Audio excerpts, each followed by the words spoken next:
Welcome back, everybody. Hope you're having a good day. I'll tell you what, I would hope that the John Scott fiasco that the NHL is dealing with right now teaches the rest of sports, particularly Major League Baseball, which puts the voting in the hands of the fans. You can't do it.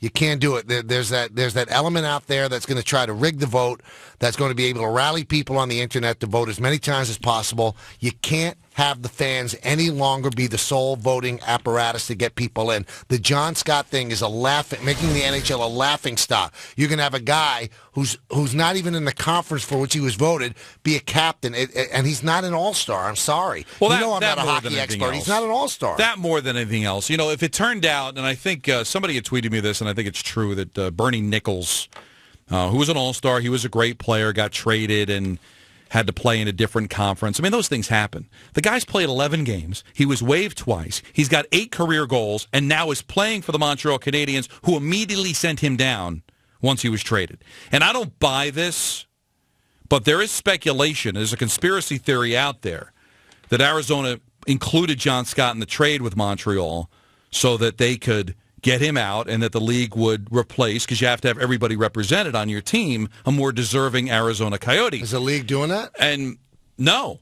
John Scott is still going to represent the Pacific Division. Joke. So guys like Anthony Duclair and Max Domi, or maybe even Shane Doan, who could possibly play and representing Domi Arizona. Related to Ty? Yeah, it's his son. Okay. Obviously, all his skill came from his mom, because Ty was never this good. He was a brawler. He is, right. But he had some skill, but his son is just unbelievable.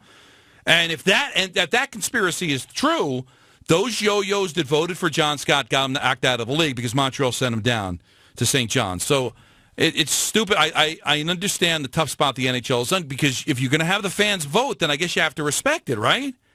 But hopefully the league will say, all right, well, fans can vote for the All-Star, but players will vote and GMs will vote, and that way they can kind of control the destination, because when you have an embarrassing thing like this. But I'm watching Outside the Lines, and they did a feature on it.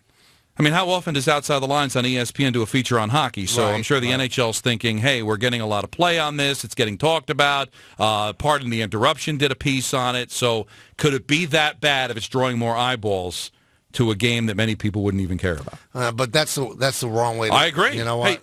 Hey, I hate it. I hate it. I hate it. I hope it doesn't happen in baseball. It almost did last year. And didn't Major League Baseball go back and take votes away? Not outwardly like that. But I'm sure they did something, Michael, because there were 7 Royals on pace to start the game. I think Infante suddenly was passed at second base. But, I mean, for the most part, the Royals had a lot of players, so...